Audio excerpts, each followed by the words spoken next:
Enguany s'ha celebrat el centenari de l'inici de les excavacions a Empúries i els 100 anys de la recuperació de l'estàtua de l'Esculapi.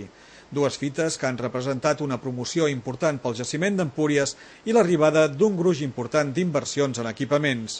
Als inicis, un personatge important al costat de l'arquitecte Puig i Cadafalch va ser Emili Gandia, a qui s'atribueix la troballa de l'Esculapi i que es considera precursor de l'arqueologia a Catalunya.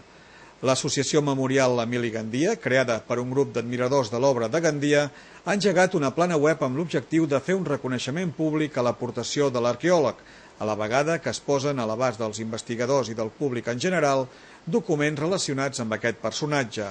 La plana web té diferents apartats com una biografia on es repassa la seva vida que es documenta en fotografies dels punts on va treballar. Igualment es poden veure documents originals manuscrits que es poden consultar i si es vol es poden descarregar de la mateixa plana.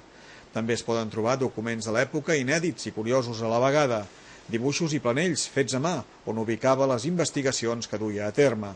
També es pot veure quina va ser la repercussió de Gandia a la premsa de l'època o un recull fotogràfic amb punts d'interès, on naturalment hi ha el jaciment d'Empúries i el Museu de la Ciutadella. La plana és www.emiligandia.cat, un punt de referència pels amants de la cultura grega i romana i dels admiradors del descobridor de l'Esculapi.